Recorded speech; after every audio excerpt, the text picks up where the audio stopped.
welcome.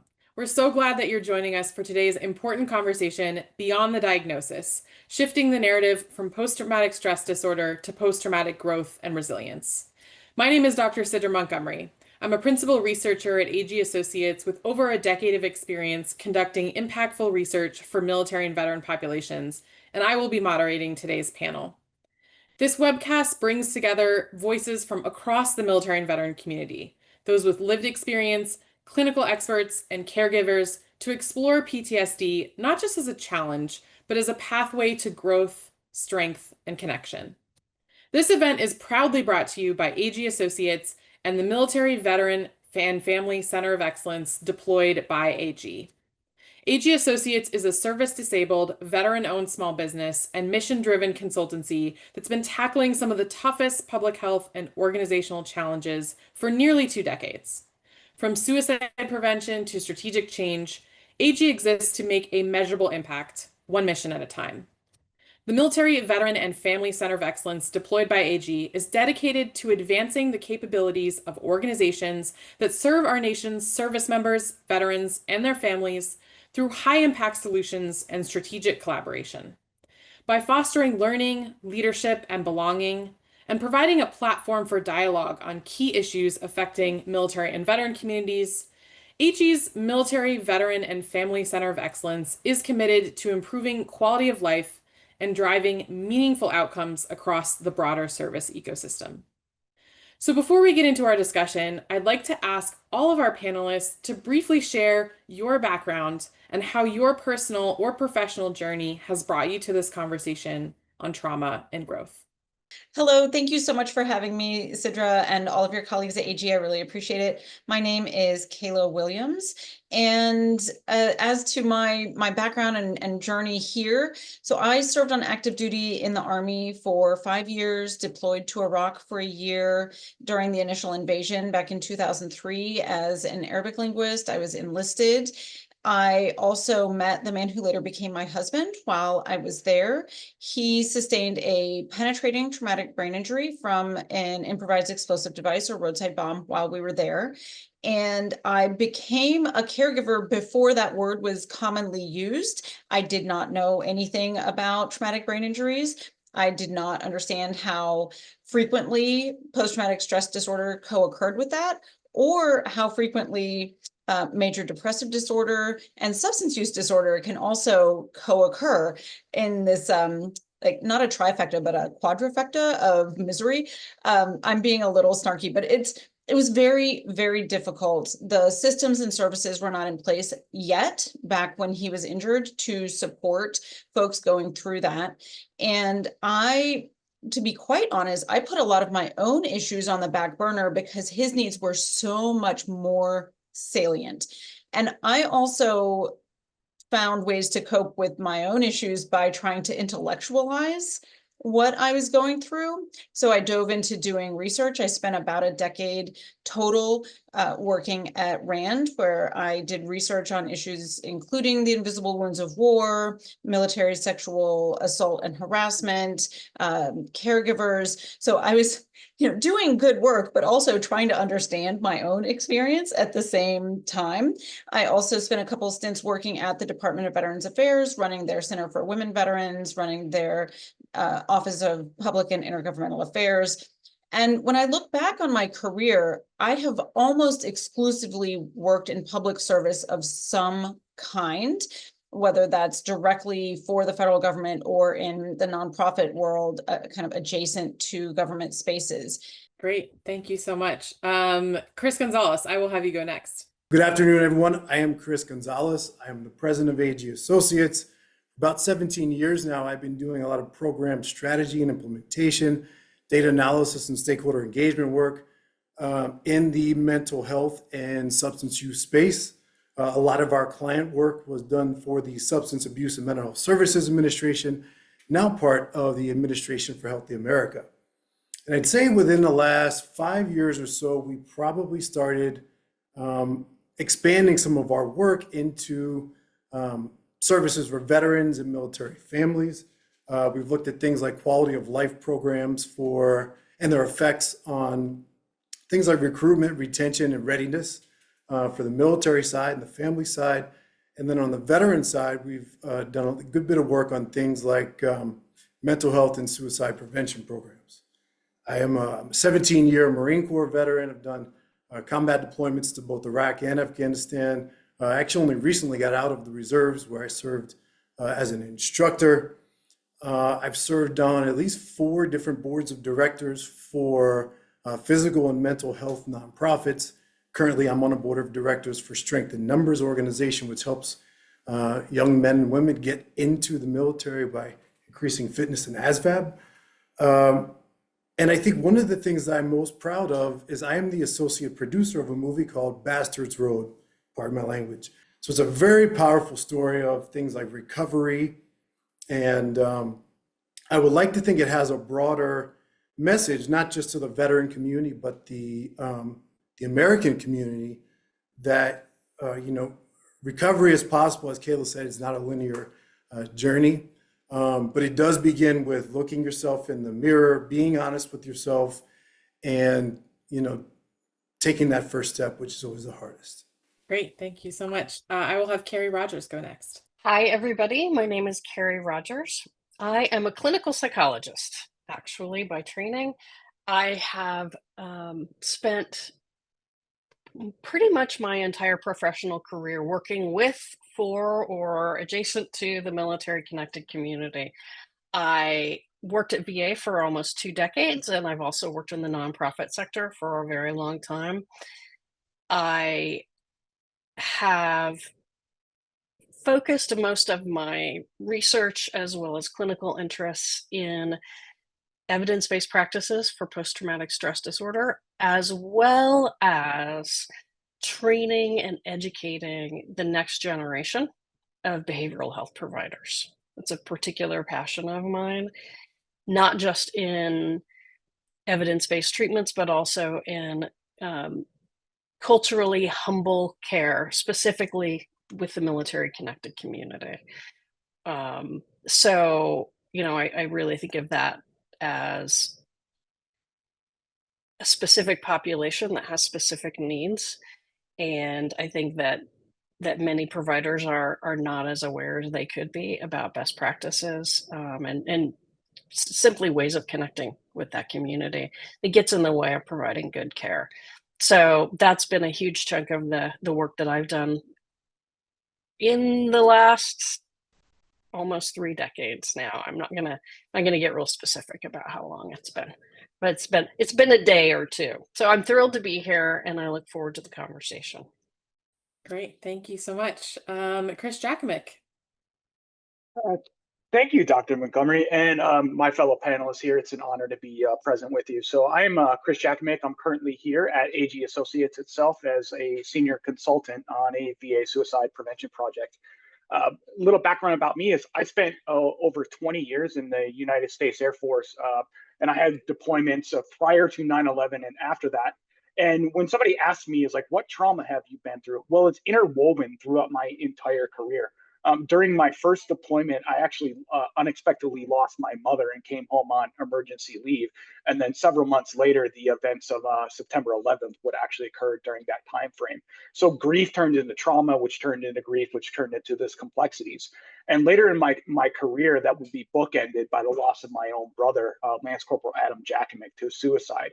At that time, I had been serving as a Air Force first sergeant, to where my job was completely people. So part of my duties was like getting care for our enlisted and officer airmen within the Air Force, and in particular, some special operations units, along with some aircraft maintenance units that I was involved in. And so during that loss, I asked a lot of questions to myself, but it didn't stop there, as the trauma this notion that we believe that all this trauma occurs to our combat veterans is not exactly true, because we can obtain that just by serving in garrison or within our own environments. Because 60 days after the loss of my brother, on the eve of my 37th birthday, was a Route 91 shooting at Mandalay Bay. And I was serving between 2 units at that time because I had to go and take care of a higher responsibility. I had just been named the Air Combat Command First Sergeant of the Year, and I was promoted to E8, or Senior Master Sergeant, within the Air Force. So there was just this compounding trauma, and it built up over there to where I didn't recognize myself. And like Kayla alluded to, is I coped a lot with work and I coped a lot with alcohol. And since my medical retirement from the Air Force in 2020, I've gone on to serve in some Gold Star family organizations and military nonprofits that have helped out the families of those who have died by suicide, along with paving my way for my own recovery journey from being no longer using alcohol for almost 7 years now, and finding my recovery through multiple modalities of health, not only clinical health, but alternative therapies and recovering through sport and community connection. And that's what I believe in here is like, we're not defined by this brokenness. We can go through significant bouts of trauma, integrate the lessons that we learned throughout these experiences in our lives, and actually come out the side better and stronger, and be an advocate for those people who may not have the voice to be able to speak up for the care that they are seeking. Great. Thank you all so much. Lots of rich discussion already and thought-provoking things in all of your introductions. So I'm really excited to get into our conversation. I want to turn to understanding and cultivating post-traumatic growth as our initial starting point. So how do we define and cultivate resilience in the face of trauma? And what individual or systemic strengths do you believe are most crucial for fostering growth? I look at, I'm going to focus a little bit more on the term resilience because I think that's a key piece here. So when I look at the term resilience, I think about a person's ability to overcome adverse experiences or overcome adversity, right? And I believe that a key component of that is understanding a person's support system and building a strong support system. I think as kids, many of our parents probably discouraged us from hanging out with the bad crowd and wanted us to get in with the good crowd, because the good crowd supported one another. We pushed one another to do more positive things that led to a better future and so forth and so on. I do believe that that good crowd is much more important as an adult because your decisions as an adult have so much more repercussions than they do as a young person.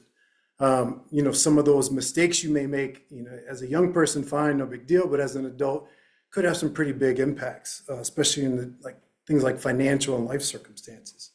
So I think it's important to find that crowd, find your tribe, find your community, and embrace the idea of having a support system. And I think those that have a strong support system are much more able to effectively deal with traumatic experiences versus those that try to do it in isolation. Examples of support system could be your immediate family, with sharing things with your immediate family. It could be a church group. It could be a community service group where you have regular dialogue. It could be your neighbors. It could also be something like an exercise group, like I go to CrossFit. The reason why CrossFit became so popular is because, one, it gave a challenge to individuals, but two, they were able to have a social connection, which gave them a commonality and a social place to get together and talk about health stuff and fitness stuff. And then it migrated to other things. Now, when we broaden that out a little bit and talk in terms of creating resilient communities, I believe the term diversity is a great one to throw in there, because I think communities are resilient when they welcome in people who think and look different than they do. And I think by bringing people in, making them feel welcome, making them feel like they're able to share stuff, positive or negative, is very encouraging. And I'll even steer away from the negative, but more think about sharing positives. And I don't mean that from a bragging, look at me, I'm so great type of way, but sharing some of the things you accomplished, talking about the road to get to those accomplishments, and hopefully giving some ideas to some of your counterparts. I mean, this is the question, right? And as a parent, I think about this a lot. How do I try to inculcate resilience in my kids? Because I cannot protect them from everything. And I want very much for them to be resilient, for them to be able to bounce back. If you want to, dig into definitions, I think when I think about resilience, it's the ability to bounce back from difficult circumstances. And I think the importance of community, like Chris talked about, is really profound. And for me, it is also connected with acts of service and trying to do good works. And while you were asking the question and Chris was talking, I was chewing over this and I was thinking about how, for me, in some ways, like traumatic events have happened, yes, but what has worsened the effects of that for me has been when I've felt a sense of institutional betrayal. When, like, I expect bad things to happen in the world. Like, there are individual people out there that are terrible people. I expect harm to happen in the world. But when the systems that are supposed to protect and nurture and support me have let me down, that has been worse than the traumatic incidents themselves in some ways. And where I have felt the ability to deepen my own sense of resilience and growth is dedicating my energy to trying to improve those institutions and those systems and those services to leave it better than I found it in service of those who may come after me. And that is where I think I've been able to try to dig up a sense of growth and find some sense of purpose. I think purpose is another really key element in this. And like force resilience on myself by saying, I want to not let this happen to other people.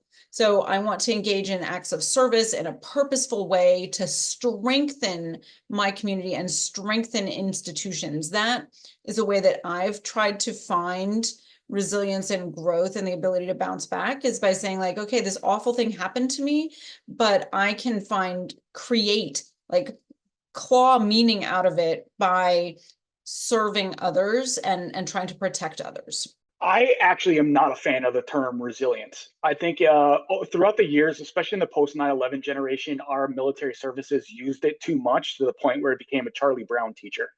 Everything was resilience training this, resilience training that. Now, I do believe in the principles of positive psychology and what Seligman and them teach there. And I think the reframing for me is there's a lot of talk about elasticity lately, and then learned hopefulness. And so we get out of this default mode network of this helplessness type thing, because I think some of the veterans, we fall into the trap of, broken veteran narrative. And I think it's hard to very escape that, because trauma just hijacks the brain. It really does. And it makes you feel like you're just kind of stuck in here. So I reframe it a little bit to where I changed the term PTSD into a hopeful acronym, to where I tie it to perspective and perseverance, trust, stability, and direction. And the direction being in aiming upward to get this out of the cycle. So, like, we know this traumatic event can lead to intrusive memories, avoidance, this negative thought pattern about the world that's out there, and especially other systems that we may be wronged by. And then it changes us both physically and emotionally. But what I want to reimagine it to is like these 5 acts, to where, like, the perspective is changing the way the experience influenced your life. Like, it can shatter your core beliefs, but the world is also a safe place as well, too, that we can think of it, and hunting the good stuff as we would see out there. And this ties into the perseverance that's there. Like, the path to healing isn't linear at all, both in trauma, anxiety, and grief. It is no way linear. And it's a commitment to keep moving and driving forward and aiming upward, even with these setbacks. And then trust is the foundation of recovery. So, like, even within yourself, the systems, it's the cornerstone that's out there, with creating safe and supportive relationships, both in our communities, our families, finding that trusted guide, the advisor, whether it's a peer supporter or whether it's a clinician out there that can help us reframe some of our negative thoughts on that, can really start to lead to that stability, which leads to a positive direction, which leads to post-traumatic growth. So, considering the implications of the term disorder in mental health, what are the primary advantages and disadvantages of its continued use, and how might alternative terminology impact understanding, treatment, and societal perceptions? For me, as a clinician, as a healthcare provider who provides care to people who come in because they are not feeling well, they are not functioning well, and they want to change that, that language means something very different to me than the way people use it in a broader community. I love my mother-in-law, but she gives everybody that she's ever met a diagnosis of post-traumatic stress disorder. Like, oh, that person has PTSD, don't you think? Usually, no, I don't think that's what's going on with somebody. But I do think that we've taken this term, which was really intended to be, and I think should be used very specifically for treatment planning, very specifically for helping people understand a way that some people respond to difficult situations. And we've kind of allowed it to take on a life of its own, where the definition often doesn't mean anything anymore. For me as a treatment provider, I need to know what people are struggling with when they come in. It helps me think through what are the treatments that I know that are very helpful for working with this particular kind of reaction to a trauma. If I were prescribing medication, I would want to, if I were going to give you an antibiotic, I would want to know what your symptoms were and what specific thing you had so that I could give you the right antibiotic, right? There are lots of different ways that people react after a trauma. Some of them look like what we in healthcare call PTSD, and some of them look like what we call depression, and some of them look like what we call substance use. And some of them are a combination of all of those things, and some of them are something completely different. So when I'm in the community and I'm talking to folks on a broader level, I'm talking about reactions to difficult situations. When I'm in a clinic and I'm working with an individual person, I'm thinking about what they're coming in with, what their symptoms are, and how those things are getting in the way of them living the kind of life that they want to live. And matching a treatment and my intervention to what's going on with them is really important. And so that label helps me to do that. Where I think we do a disservice when we focus on PTSD too much is we do forget that there's this whole broad range of ways that people react to trauma. And not everybody, in fact, most people don't have a diagnosis of PTSD, which is a really specific thing, after being exposed to trauma. In fact, some people have post-traumatic growth and not post-traumatic stress disorder. Some people have both, and they're actually not the same thing. You can have a growth experience and struggle after trauma, and that struggle can look different in different ways. So as a medical term, as a healthcare term, I think it's really important. I think it's way overused. I think that it can, because of that overuse, increase stigma and keep people from getting the care that they need. And I think that that's a really unfortunate use of the term. I think there's a level at which, I do this with my primary care doctor. I get on WebMD or whatever and Google the thing that I saw on my foot yesterday, and I come in and I go, I've got the squamous blah, blah, blah. And my doctor looks at me and goes, oh my God, get out of my office. Like it's a mole. But I also think that all of the information we have, the conversations that we're having have really helped people recognize sometimes you need to get some additional assistance. And it's actually not uncommon, and it's okay to struggle sometimes. And that can look really different in different ways. So I think that's really important. As a healthcare provider, though, that label is really important to me. I would caution people to be using it too broadly. That's why I think post-traumatic stress is a great term when we're not talking about a specific healthcare concern. I do not care for the term disorder. And I do totally agree with Carrie. There is a place for the clinical diagnosis of the term disorder, but it's become something different, and it's become something that's much more mainstream. And unfortunately, I believe that PTSD acronym is truly associated with veterans. In fact, I think I saw in a recent survey from the Cohen's Veterans Network, 60% of Americans believe veterans and PTSD are synonymous. And I think a good bit of them think that only veterans are able to have PTSD, and that if you've experienced trauma, you automatically have PTSD. So unfortunately, I think that term is morphed into something that is now more harmful than it is helpful. So I want to point out two things. The concept of labels and designations.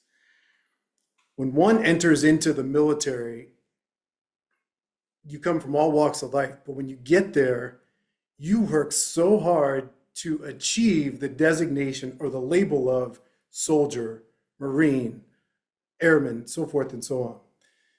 And as you progress in your career, you then continue to work hard to get those designations like platoon sergeant or instructor or whatever it is. Sometimes there's a lot of, perseverance and sweat and tears and all that good stuff that go into it. But no matter what, those labels do stick with us. People cannot take those labels away. In that same way, I do think labels stick with people. And unfortunately, I was trying to give some positive ones, but unfortunately, the label of PTSD and veteran have become one and the same in popular culture. And that label also is difficult to get rid of, even if that's not something you're dealing with or not something you're dealing with at the time. And I do believe that the association of that term has effect on the person's ability to communicate with others. I think it has a big negative impact on their ability to communicate what that trauma was and how it affects them to people outside the veteran community. And I think in many cases that means their family. And I think that's caused a lot of family, issues because of it. The second piece is around trauma measuring or definition of trauma. And I think, like Carrie said, I think there are many that I know and I've spoken to that don't want to go to a professional because they don't want to find out that they have a disorder. They don't want to, be labeled with the term disorder. And I think that really becomes a barrier to taking that first step towards getting professional help. And in some cases, it becomes a barrier to even taking that first step to build their own support system. And so a very easy example of that is I've had several conversations where I've asked my buddies, hey, do you feel like you have a disorder?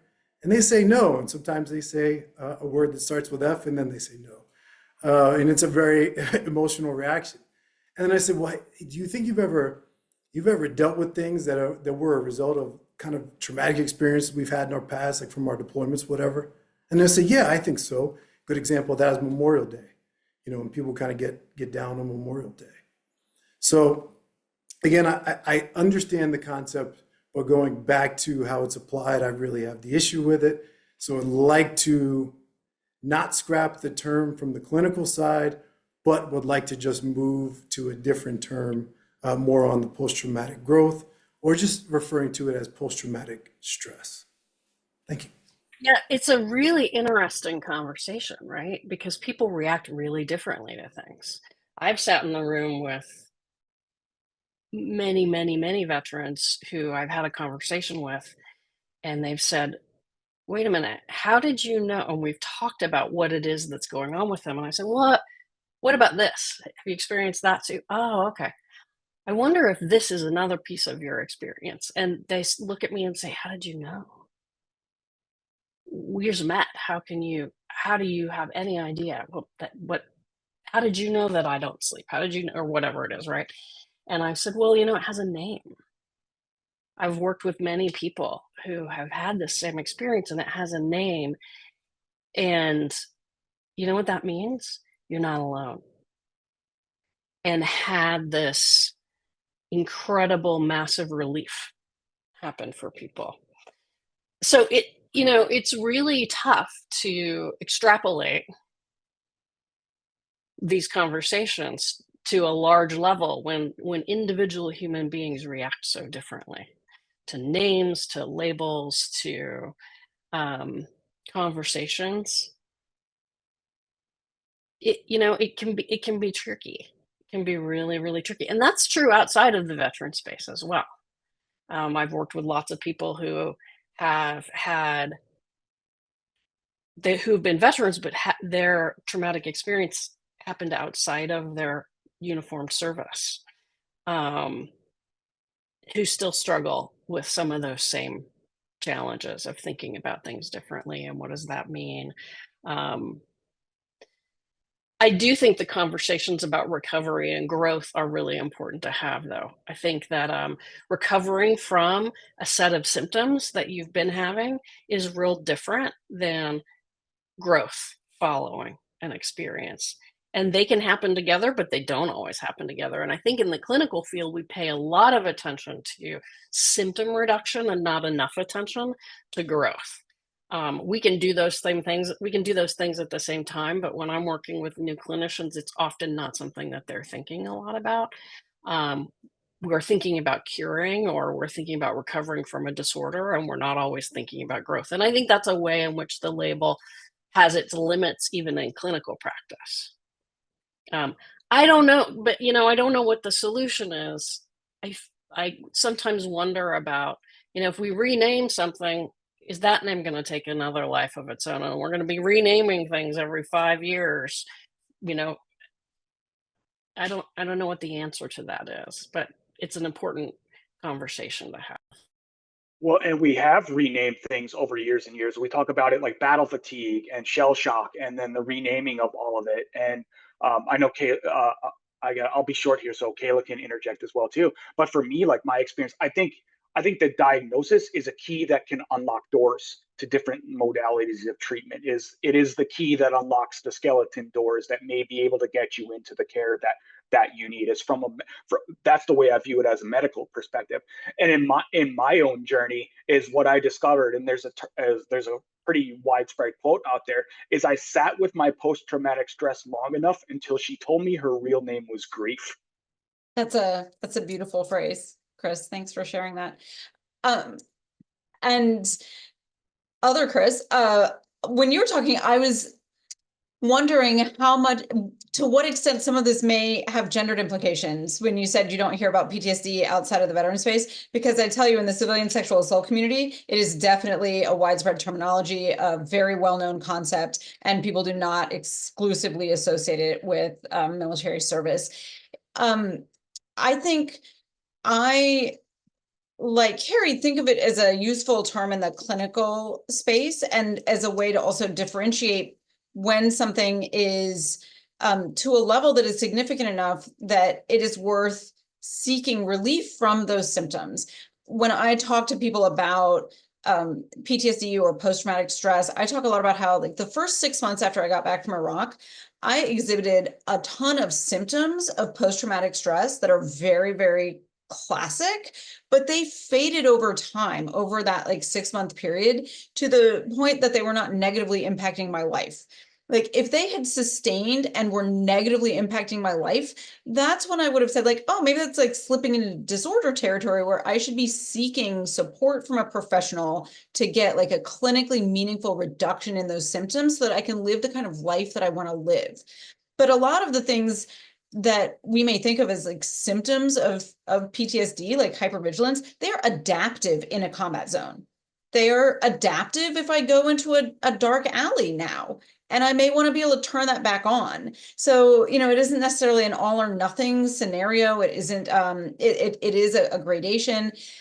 One of the things that I find unfortunate, and that I do think we should, as a community, try to work on, is some of the language that comes from the Veteran Benefits Administration is very black or white, all or nothing. You're being given this diagnosis and this disability rating because you have this, and it is forever. You are never going to be able to live the kind of life you want to live, have the human connections you want to have, hold down a job.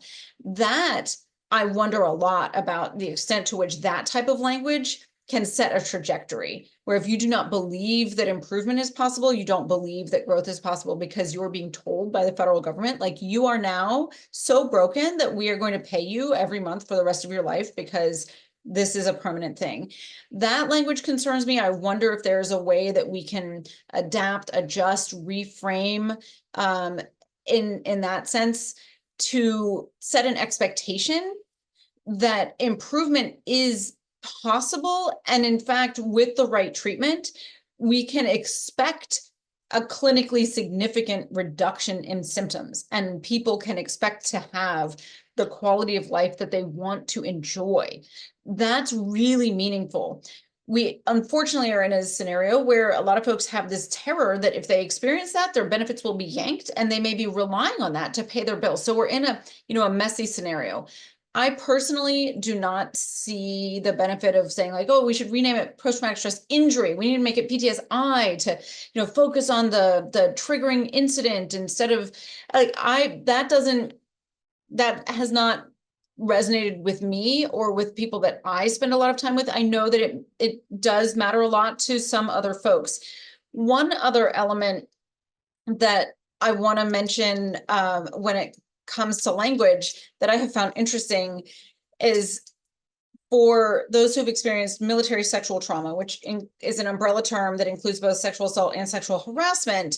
Folks will say, I have MST. And I'm like, no, that's actually the inciting incident.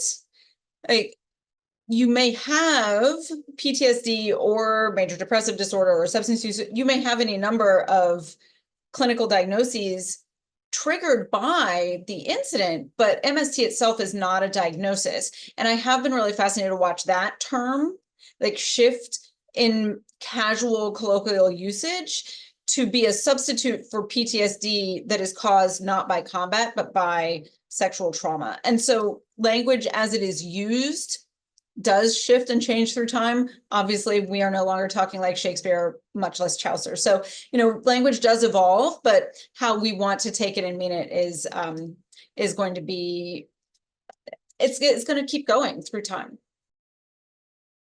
Excellent. Well, I want to stick on this discussion about language. I think this has been so powerful, and shift a little bit to language and reframing the narrative. So how can we, as a community of providers, individuals with lived experience, and advocates, thoughtfully use language that emphasizes hope, empowerment, and growth potential when discussing trauma? I think we see this in some framing on there as we talk about the deadly gap in the transitioning veteran services space. It's like, as Kayla alluded to, we talk about the benefits that are there. Some of us, our brothers and sisters in arms, come out and say we are disabled veterans. When I think the term itself is like, I reframe it into workers' compensation is kind of the way I put it, is the reframing there. Is like something occurred to you, you're compensated for an injury that you occurred on the job. You're not technically disabled. In some ways, in some of the framing of it, there are folks who have had physical debilitating, some brain injuries, some physical injuries that, yes, that term does fit, but for a lot, that term doesn't actually fit. And what I think we experience is as we leave the service is a different kind of PTSD, is the post-transition from service difficulties, to finding that new mission, to finding that new growth, that meaning and purpose. Because the time that we may have worn the uniform, whether or not we were injured or not, may have been the most purposeful thing that we have ever done in our life. When I walk the halls of my local VA, I see pride with the service era hats that's on, whether it's a Vietnam vet, whether it's a Korean War vet, whether it's a post 9/11 vet. There's joking and gisting, Marines are poking fun at the Air Force within the clinic, and that camaraderie is very healthy and forthcoming. And I think that that's the hardest thing that we struggle with, is perhaps this identity crisis when we take the uniform off, to finding something as purposeful of wanting to lay your life down for your fellow countrymen and your families and this nation. That is very difficult to find once you transition from military service. So how do we cultivate that hope, meaning, and purpose? And I think we have to find that is integrate the challenges that we have, challenges, successes, and difficulties we had throughout our military life, but continue to prove to this nation that we are the best at what we do, because we have been given this unique skill set. Do not treat me like a broken tool. Treat me as an asset to the American people and the organizations that I intend to serve, whether it be the academic environment, whether it be an employer. Leverage my skills for purpose and hope, and help us raise these ships and bring our society up to a level that we deserve as those people who raised our right hands to serve and protect this nation. And that's what we owe to each other, is this hopefulness, is like, I can find this. I do have meaning and purpose outside the military. I am an honorable individual that has skills and capabilities that make my nation, my neighborhood, my community, and my family better. I actually think I agree with everything that Chris just said. And again, him and I have had a lot of conversations about this. I actually would like to take it one step further. I believe veterans could set the standard to become leaders in the trauma space for the general public. Kayla, I think you just mentioned it. While many Americans associate PTSD solely with veterans, I think there's a much broader way to talk about post-traumatic stress, for a variety of issues, whether it be sexual trauma or losing a loved one or a vehicle accident or whatever. I believe veterans should be the ones who set the tone and can be out there as leaders who say, I have dealt with things. These are things that I have dealt with. And you may not be experiencing the same things that I am dealing with, but that's okay, because I'm continuing to, I'm addressing them. I've addressed them in the past, and I'm going to continue to address them. And like Carrie said, you are not alone in dealing with this. You are not alone in facing this issue. And in fact, there's a huge amount of people that are also trying to get past this as well. And I give a couple examples. One of which is, I am an older gentleman now, and I frequently like to exercise a bit too hard. So a lot of times I'll have ailments in my elbow. Other times I'll have ailments in my knee. When I go on YouTube, I don't always want to hear stories from experts. I don't want to hear people who have these clinical ideas. I want to go and I want to hear stories of people who have hurt their knee and recovered from it. I want to hear stories of people who have hurt their elbow and recovered from it, and what they did to get back to 100% or get back to what people perceive as normal. And again, I think that's where veterans could play a huge role.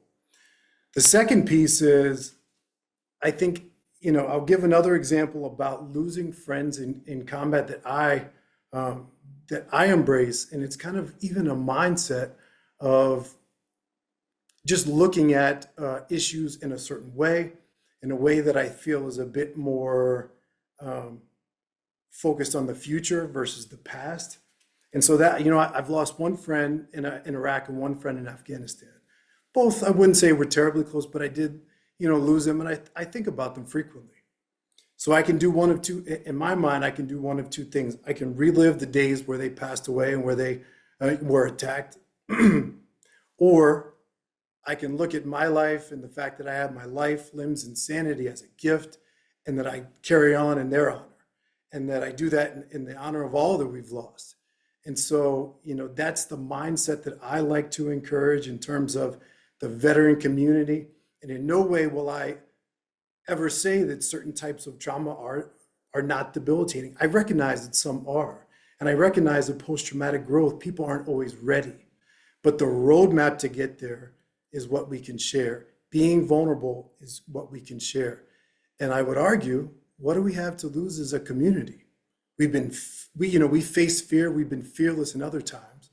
So why not embrace the fear of being vulnerable and getting ourselves out there and telling our story, even though it makes us feel a bit, uncomfortable. Thank you. I think that's a great point, and the importance of folks who are able to do so sharing their own stories is very, very strong. The number of people who have come up to me and thanked me for being public about the fact that I get mental health care, like, I actually find it heartbreaking. Like, just like, nobody's ashamed of wearing a cast if they break their leg, right? But we that radical candor, that transparency, that vulnerability of admitting to our own struggles and sharing the path that has worked for us is, I think, a really important part of it. And I've been pretty candid too about the fact that I've needed to go into therapy multiple times and try to say, like, hey, you break your leg, you wear a cast, you do PT, and then as you age, you may get arthritis linked to that injury and need to do another round of PT or need a different regimen of medications from this injury that you sustained decades earlier. Again, nothing to be ashamed of. Same thing with mental health injuries, mental health conditions, mental health disorders, whatever label we want to use. You know, I had adverse childhood experiences, I had combat trauma, I had sexual trauma. These things can come together in unexpected moments. Like when my own daughter hit the age where I was first assaulted, like that was very triggering for me, of a lot of anxiety related to like, what if something happened to her? How could I protect her? There's nothing wrong with saying like, you know what, I need some additional help now to make sure that my coping skills are in place, my support structures are in place. And we just have to be honest about that. As much as we're able to. And I know not everybody feels comfortable being candid, but those of us who are, I think, should be as much as we can. The one thing I'll say, you know, when thinking about like, how do we use language thoughtfully to emphasize growth potential?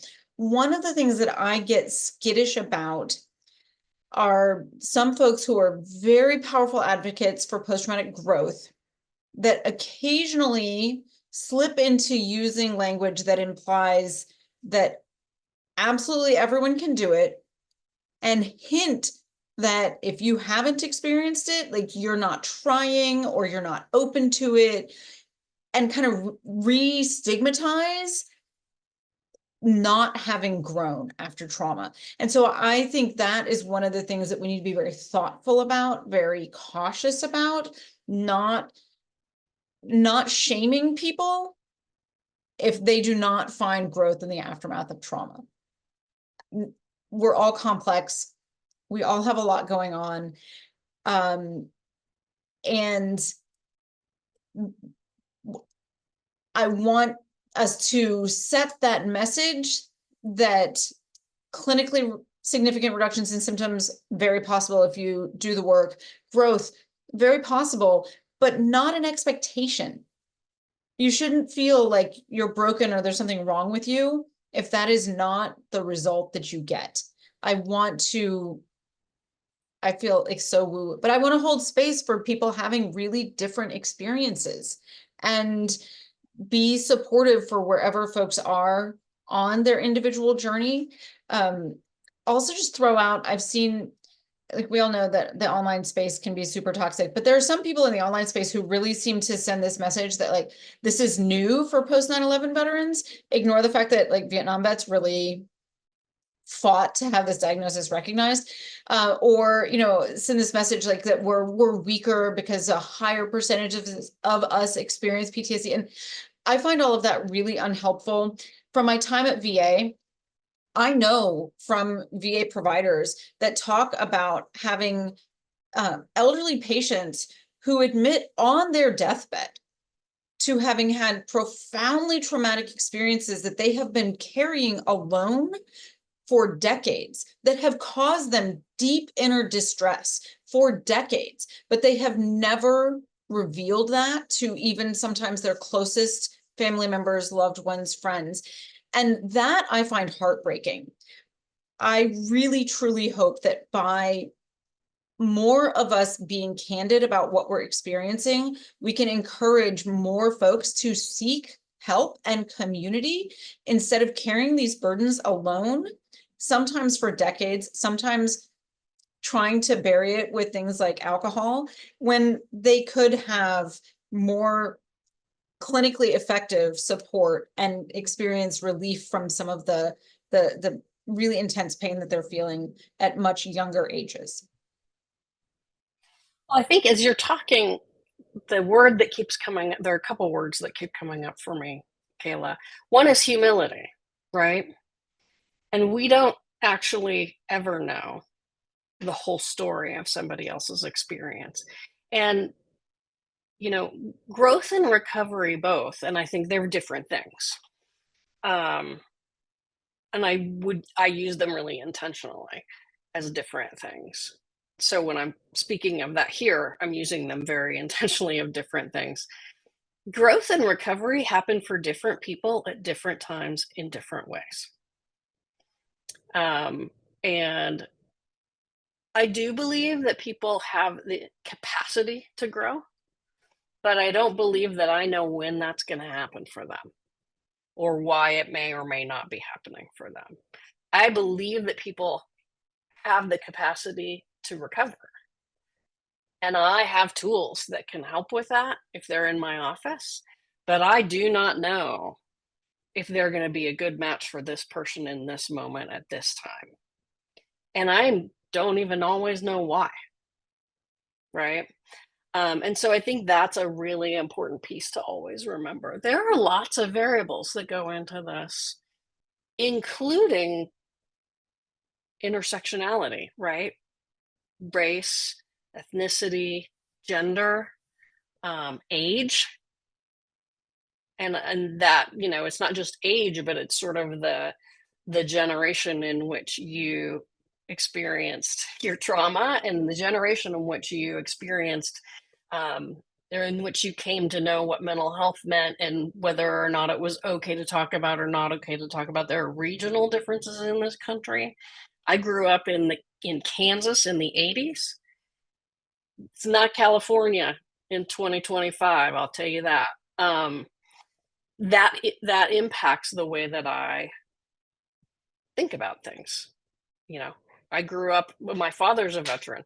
His experience was very much dictated by his environment, right? That rural Midwestern environment.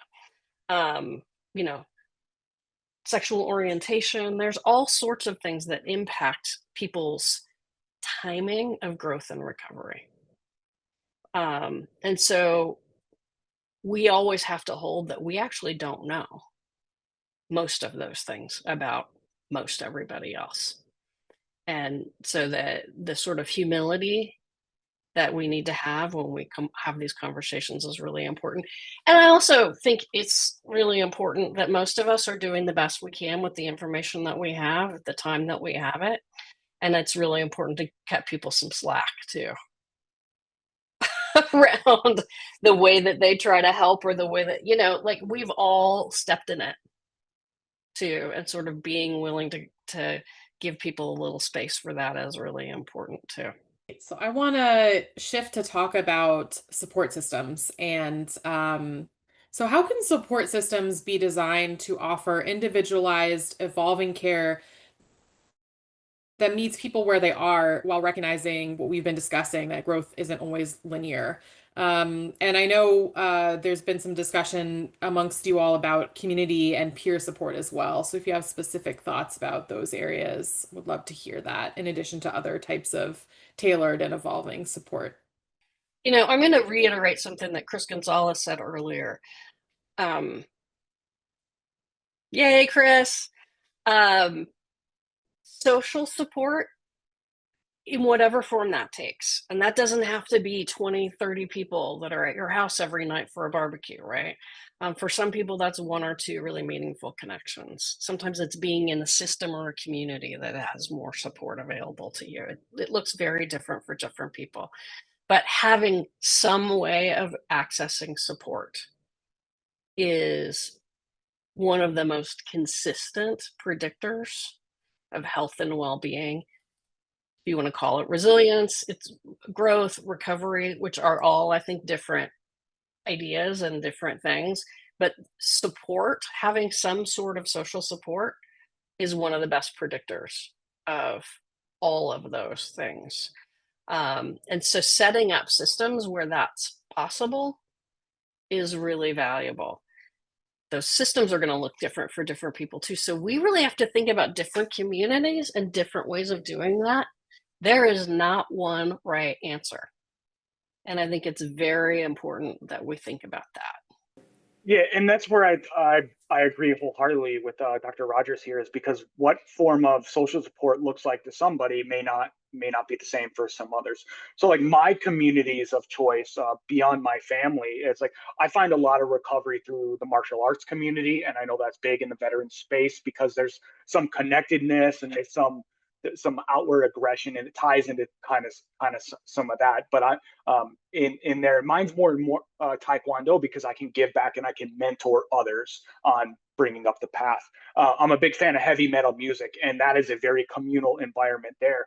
A concert in itself, whether what genre of music you listen to, is a very cathartic communal environment, because you're all hearing, it's being projected to you, but you are having a different experience in a communal environment through these settings, through something you collectively, you spent money to join a ticket to go there to see something that you all enjoy.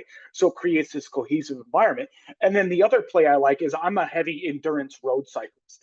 And a lot of people get road cycling wrong, is they think it's an individual sport, but it is anything but that.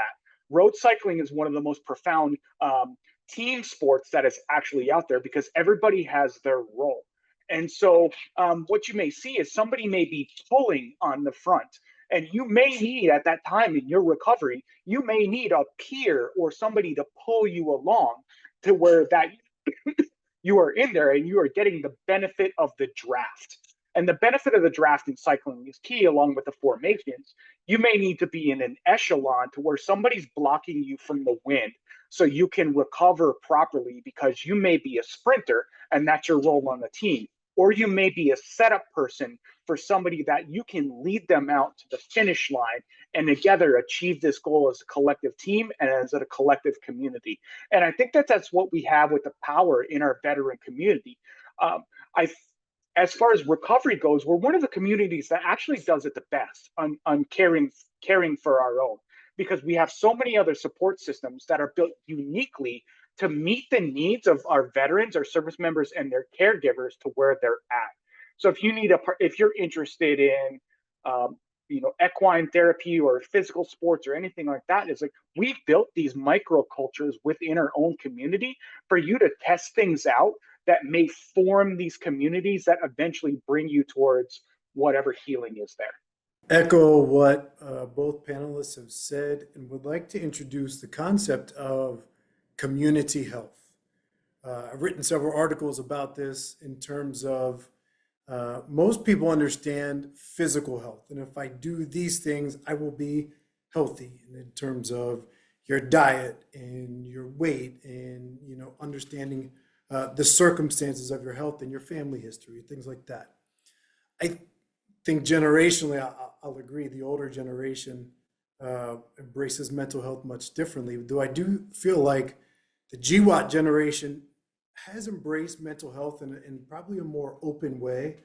I think we've got a ways to go, but I think we're a bit more open to talking about mental health and understanding the value of mental health services and clinicians and all the other resources that are out there. Some of which come in the form of going into an office, others come in the form of getting on an application and talking to someone that way, because that makes you feel that's the best way for you to engage with a bit more of anonymity. But I'll throw out the concept of community health as the third and just as important as physical and mental health. And that is, one, the support system that I've talked about already, but two, the concept of feeling like you are part of something. And as we've already established, that can mean different things to different people, but having some type of purpose or some type of place or some type of shared mission, even if that mission isn't that life-changing. I think those components are really an important part for veterans, especially if you leave a group of people that you feel truly engaged with, and that doesn't apply to all veterans, but a lot of them it does. You're leaving your tribe. You've got to find your own tribe. You've got to find a new tribe. And I hope that there's no negative connotations with there, because I don't mean it that way. Though being tribal, there is some fears with that. So I'll give you some things that I will read them off. Join a workout program. Talked about CrossFit, boot camp program. Things like camaraderie and competition and physical challenges. Those help you to reconnect with that military service. Volunteer, be part of a mission that's not military driven, but more community driven. If you volunteer to help someone who's a bit less fortunate than yourself, that helps to give people a good new purpose. and hopefully meet some good people along the way, some good others along the way. Be dependable, volunteer to do things for people, have them depend on you, keep that, make promises, keep those promises. Having people depend on you is a key component of that. I've known a couple of veterans, unfortunately, actually more than a couple, whose families don't depend on them anymore, and it truly affects them in a very negative way. Give yourself a difficult challenge. Get out there, do a Tough Mudder, join a team like Chris was talking about. Get out and do something that's totally foreign to you. Like for me, it's going out and mountain climbing or something like that. Get out there and do something that is not easy. And in a culture of taking the path of least resistance, that's not always the most comfortable thing. Reach out to someone. That could be to a formal resource like the Veterans Crisis Line. It could be to a fun group text where you share a bunch of inappropriate stuff. It could be to, just a buddy that you give a call to. Or it could be just telling someone, I'm going to get in the car, I'm going to come see you because I just need to come see you and I need to talk to someone who gets me.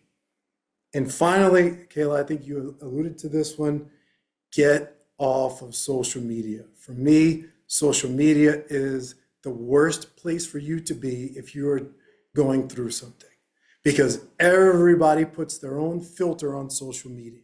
Everybody says, oh, look at me, I'm so happy. Look at me, my family's so pretty, so forth and so on. But that is their best self. You don't see behind the curtain. You don't see what they're dealing with. And many times they're dealing with the same exact thing that you are, but you just don't see that. You see the big smile. So get off social media, get out there, do some things with other people. If that other person is just a buddy you need to reconnect with, then do it. And think about how to be community healthy. Thank you. I think all those are really fantastic tips. And I'll say, for my spouse, fly fishing with other veterans has been a really great way for him to spend time in nature, do something that is meditative, forge those community connections. And I think it's great that everybody has talked so much about ways to find that community and peer support. So I want to go in a slightly different direction and talk about some other things that may be important elements of being able to have strong support systems as we move into the future. First, thinking about how people may need care or connections in asynchronous moments. So I think it is important that we are all aware of places for folks to get support that may be more than just connecting with communities. So VA has a lot of great apps that can help be adjunctive to mental health care. They have ACT, acceptance and commitment therapy, which is I'm a big fan of as a modality. They have an ACT app, they have PTSD app, they have an MST app. Many of these have things like guided meditations that can be helpful as ways to stay on top of things or manage symptom flare-ups and others.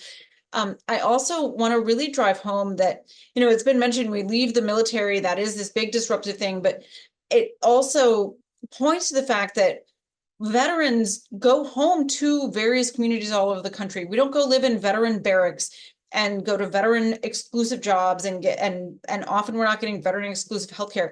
So when things happen that harm our communities, those things will harm veterans too.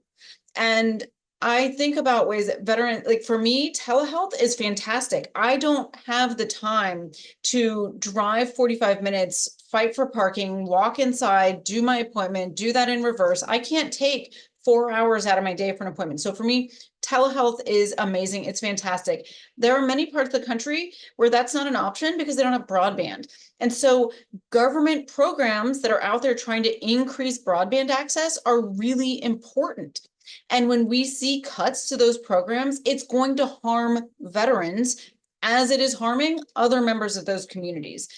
And when we think about these evidence-based treatments for PTSD, most of those were developed and proven to be effective in VA.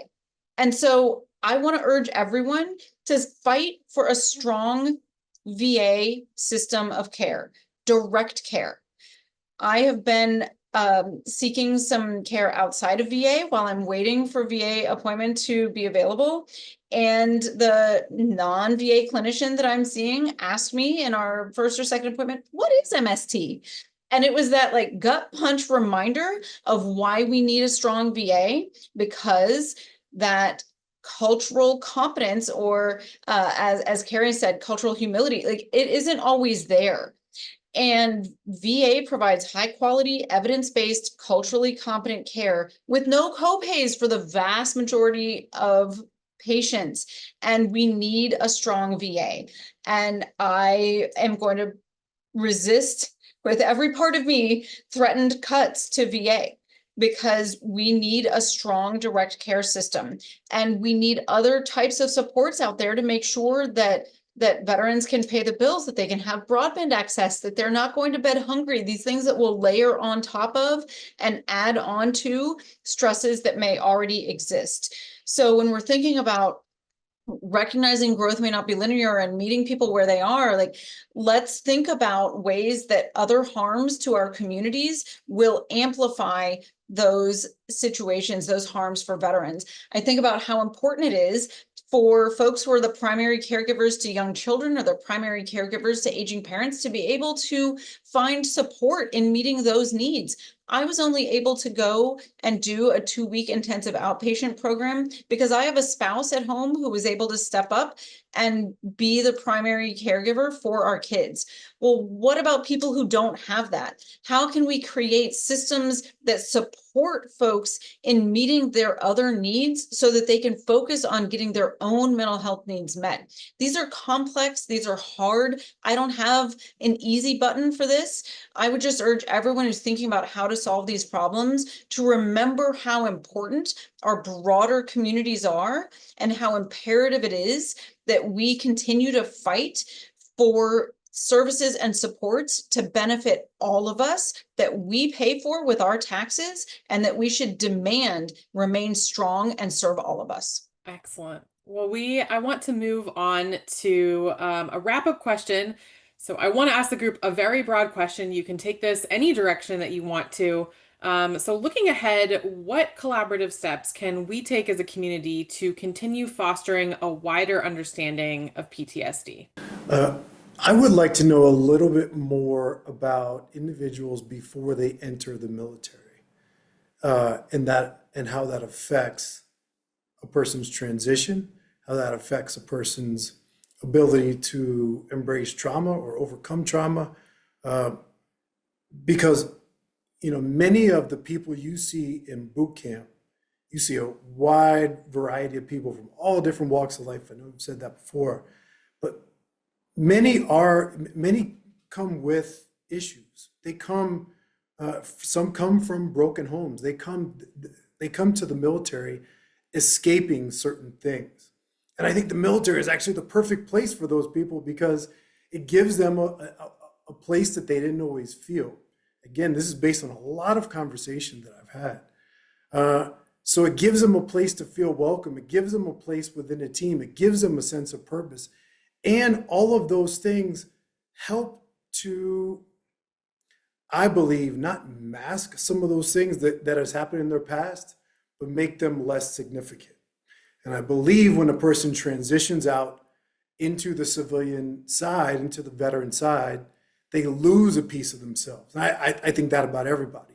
But for those who had some of those issues coming in, I believe many of them reemerge in a way that we don't quite understand because we haven't totally looked at some of those circumstances prior to the military. So Phil Cly had a great piece in, I think it was New York Times, about the failure of imagination. And it really struck a chord with me. And it's something that I try to bring up a lot in these moments. And I will be candid, when I first got back from Iraq and civilians would say, like, what was it really like over there? My knee-jerk reaction was to be like, well, you couldn't understand. If you didn't have boots on the ground, like, you could not understand. And Phil's essay and also just personal growth and time has really driven home to me how wrong I was. I was wrong. We can, through the power of art, understand things that are very foreign to our own experiences. That is the point in some ways of art. We can watch films and have emotional connections to sentient robots and like Wall-E, right? Like we can imagine what it's like to go fight like aliens with blue skin and Avatar, right? Like we can understand and imagine experiences very different from our own and feel profound empathy for people having experiences very different from our own. So when our fellow Americans ask us, what was it like? If we say, you wouldn't understand, that's not fair to them. And it ends up hurting us in the long run because we are not giving them, offering them that window into our experiences. And I understand we can't all do that right away. Not everybody's ever going to be able to do that. But I think the biggest thing that we can do to foster this wider understanding of PTSD is to, when and how possible, be candid. Tell the truth about what it is like. And if a way to do that is through a comedy boot camp or through writing, as I have done, I'm a writer, or through film or through any other type of art, or pointing people towards those things if you can't share your own experiences, to say, hey, read this book or go watch this movie. It'll give you some insight into it. I think that that is a really important way that we can help folks understand. Right now, a movie that I'm really encouraging folks to see is My Dead Friend Zoe. It's fantastic. It gives a great window into post-traumatic stress from a multi-generational perspective, and it's a fantastic film. So opening up instead of closing down, I think that's how we can help folks understand more. And Kayla, I'm going to riff off you a little bit there. Is like, for us comic book nerds that look a lot of it, is if you want to examine nothing better than PTSD and PTG, look at the story arc of Thor in the Avengers, especially the aspect where he is fat Thor and he's not there and can't get out of his own home. But then eventually comes back and finds purpose by joining the Guardians of the Galaxy later on. After his home had been destroyed, his dad is dead, and his brother betrayed them, and his whole community of Asgard has been burned down to the ground. So that's a great thing. And I think it ties into this theme about the storytelling is I'm gonna, I'll keep it in fantasy, is Tyrion Lannister at the end of Game of Thrones says, what unites people? Armies, gold, flag? No, it's stories. There's nothing more powerful in the world than a good story. Nothing can stop it, and no enemy can defeat it. And what we need to do as veterans is to tell our stories of our experiences, to get away from the information that may be played out there that is not quite accurate. You have this experience. Go out there and meet your community members that you represent and you wore the uniform for halfway, and tell them your story. Tell them the truth about your military service. We're not all Navy SEALs and Rangers and kicking down doors. If you were a cook, be proud that you were a cook. If you were an admin troop, be proud that you were an admin troop, because you facilitated the mission that made this nation better. Go out there and tell your story on this, and that will change this nation. I also think that, part of what we need to be fostering is the sense that we are a community and that we are each other's safety net. And I'm not sure how much it matters which way you reacted to something, right? Whether it's got a D or it's got a, whatever, whatever we want to call something.